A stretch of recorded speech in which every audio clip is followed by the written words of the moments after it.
اعوذ باللہ من الشیطان الرجیم بسم اللہ الرحمن الرحیم السلام علیکم ورحمۃ اللہ وبرکاتہ۔ لا الہ الا اللہ، نہیں کوئی معبود اللہ کے سوا۔ اور ہم نے بنی اسرائیل کو دریا سے پار اتارا تو ایک ایسی قوم پر پہنچے جو اپنے بتوں کو پوجنے میں لگے ہوئے تھے۔ کہا، اے موسیٰ، ہمیں بھی ایک ایسا معبود بنا دے جیسے ان کے معبود ہیں۔ فرمایا، بے شک تم لوگ جاہل ہو۔ رسول اللہ صلی اللہ علیہ وآلہ وسلم یہی تو سمجھانے آئے تمہیں کہ کوئی نہیں معبود اللہ کے سوا۔ اللہ کے سوا جو بھی شے تمہارے دل میں ہے وہ حجاب ہے تمہارے اور رب کے درمیان، چاہے وہ کوئی انسان ہے یا چاہے کوئی شے ہے یا چاہے کوئی خواہش ہے۔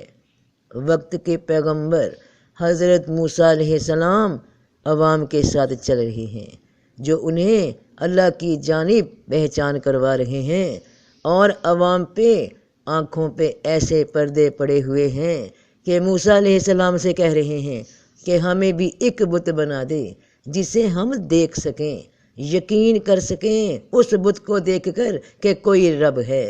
رب اور بندے کے درمیان کوئی رابطہ، کوئی وسیلہ، کوئی شیخ، کوئی مرشد بنا دے جسے ہم دیکھ سکیں تو یقین کر سکیں کہ خدا ہے۔ مجھ پہ اعتراض ہو رہا ہے کہ مرشد ولی اللہ حضرت سلطان باہو، حضرت معین الدین چشتی اجمیری، غوث اعظم شیخ سید عبدالقادر شاہ جیلانی، قلندر شہباز اور شاہ عبداللطیف بھٹائی اور بابا فرید اور نظام الدین اولیاء، پیر مہر علی شاہ، یہ سب نام ہیں ولیوں کے، تو انہوں نے ہزاروں کو بیعت کیا تو کیا غلط تھا؟ تو جو بھی ولی ہیں جن کے بھی نام ابھی تم نے بتائے، ان میں سے کوئی ایسا نہیں ہو سکتا جن کی تعلیم کی انتہا رسول پاک صلی اللہ علیہ وآلہ وسلم اور قرآن تک نہ ہوگی۔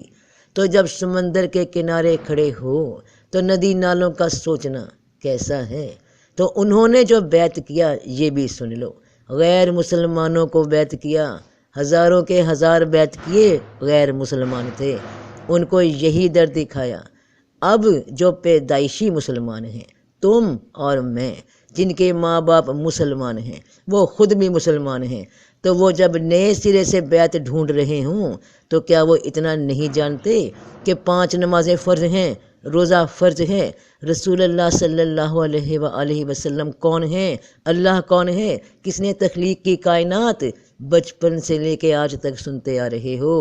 تو بزرگان دین نے غیر مسلمانوں کو اسلام میں شامل کیا، ان کو یہ باتیں سمجھائیں، ان کی گائیڈنس پہ وہ اسلام میں آئے۔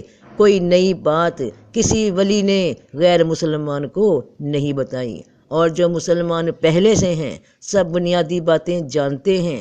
خدا جانے وہ کیوں نئے بن کر دین اسلام میں اور پتہ نہیں کیا ڈھونڈنا چاہتے ہیں۔ اور اگر تم ان بتوں، ان حجاب میں ہی پڑے رہے تو اللہ کے قرب کو کیسے پاؤ گے؟ تم کسی انسان کی محبت میں سب کچھ بھول جاتے ہو، دل میں صرف وہی ہوتا ہے، مگر خدا کی محبت میں وہ مقام کب آئے گا جب کوئی شے، کوئی انسان، کوئی بت درمیان میں نہ رہے گا۔ لا الہ الا اللہ، یاد رکھنا کہ 3 جماعتیں ہیں، ایک بائیں ہاتھ والے، ایک دائیں ہاتھ والے اور ایک قرب والے۔ لا الہ الا اللہ، نہیں کوئی معبود اللہ کے سوا۔ وہاں تک پہنچو تو صحیح، تم تو راستے میں ہی رک گئے۔ رسول پاک صلی اللہ علیہ وسلم یہی تو تمہیں بتانے آئے کہ کوئی نہیں معبود اللہ کے سوا۔ ذرا سوچنا کہ حضرت جبرائیل علیہ السلام، جن کے بارے میں قرآن بتاتا ہے کہ رسول پاک صلی اللہ علیہ وآلہ وسلم کو سکھانے والے، علم دینے والے، بڑے طاقتور، وہ تو پھر رسول پاک صلی اللہ علیہ وآلہ وسلم کے مرشد ہوئے۔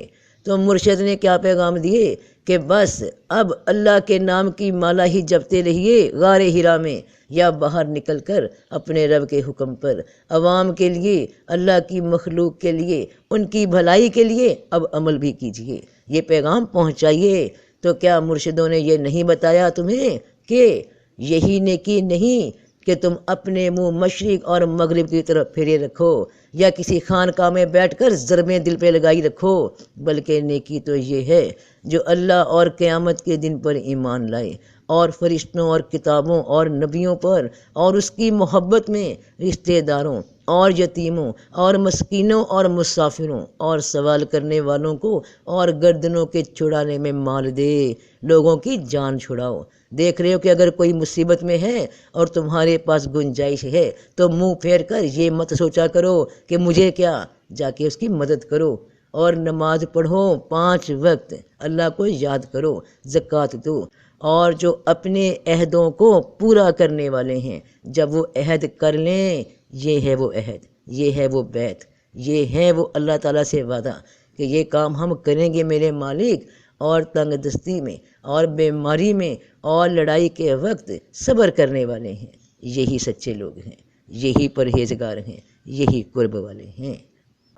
تو پورا قرآن گواہ ہے کہ انہیں اللہ کی بات بتائی، کنہوں نے؟ حضرت جبرائیل علیہ السلام نے رسول پاک تک پہنچائی، اللہ کا تعارف دیا، اللہ کا پیغام دیا، اور پھر قرب شروع ہوا۔ جب پہچان ہو گئی تو معراج ہو گئی، اور یہ فرمایا رب کی جانب سے کہ تمہارے لیے وہی دین مقرر کیا جس کا نوح کو حکم دیا تھا، اور اسی راستے کی ہم نے آپ کی طرف وحی کی ہے، اور اسی کا ہم نے ابراہیم اور موسیٰ اور عیسیٰ کو حکم دیا تھا کہ اسی دین پر قائم رہو، اور اس میں پھوٹ نہ ڈالنا۔ جس چیز کی طرف آپ مشرکوں کو بلاتے ہیں وہ ان پر گراں گزرتی ہے، اللہ جسے چاہے اپنی طرف کھینچ لیتا ہے، اور جو اس کی طرف رجوع کرتا ہے اسے راہ دکھاتا ہے۔ پھر ہم نے تیرے پاس وحی بھیجی کہ تمام راہوں سے ہٹنے والے ابراہیم کے دین پر چل، اور وہ مشرکوں میں سے نہ تھا۔ کیا فرق ہے مسلم اور غیر مسلم میں؟ کہ مسلمان ایک خدا کو مانتا ہے اور غیر مسلم خدا کے سوا ہر کسی کو مانتا ہے، کیونکہ اس کا غیب پہ ایمان نہیں۔ کیا فرق ہے مسلم اور غیر مسلم میں؟ کہ مسلمان ایک خدا کو مانتا ہے اور غیر مسلم خدا کے سوا ہر دکھی جانے والی شے کو خدا مان لیتا ہے، چاہے وہ انسان ہے یا کوئی شے ہے، چاہے پتھر کا بت ہے، کیونکہ اس کا غیب پہ ایمان نہیں۔ جب ایمان نہیں تو محبت کیا ہوگی؟ کوئی شے نظر نہیں آ رہی، تم انسانوں کو پوج رہے ہو، وہ پتھروں کو پوجتے ہیں، بس یہی فرق ہے۔ اگر قرب ہے اپنے رب سے، قرب کی تلاش میں ہو تو ہر ایک بت دل سے نکالنا ہوگا، کیونکہ تمہاری پہچان ہو چکی کہ رب ہے، تو اب اس پہچان سے آگے کا سفر شروع کیوں نہیں کرتے؟ تو اور ہم نے بنی اسرائیل کو دریا سے پار اتارا تو ایک ایسی قوم پر پہنچے جو اپنے بتوں کو پوجنے میں لگے ہوئے تھے۔ کہا اے موسیٰ ہمیں بھی ایک ایسا معبود بنا دے جیسے ان کے معبود ہیں۔ تو موسیٰ نے فرمایا بے شک تم لوگ جاہل ہو، بے شک وہ چیز تباہ ہونے والی ہے، یہ لوگ جس میں لگے ہوئے ہیں، اور غلط ہے جو وہ کر رہے ہیں۔ کہا کیا اللہ کے سوا تمہارے لیے اور معبود بنا دوں، حالانکہ اس نے تمہیں سارے جہان پر فضیلت دی ہے۔ معبود تو فقط اللہ ہے، قرب فقط اللہ ہے، خالق فقط اللہ ہے، ولی فقط اللہ ہے، وہی اول ہے، وہی آخر ہے، درمیان میں جو بھی ہے سب بت ہیں۔ جب تک ان کو دل سے نہیں نکالو گے بیٹا، منزل مقصود نہ پا سکو گے۔ اپنے دل میں اپنے رب کی خالص محبت پیدا کرو تو خالص نتیجے پاؤ گے، تو سب کا بھلا، سب کی خیر۔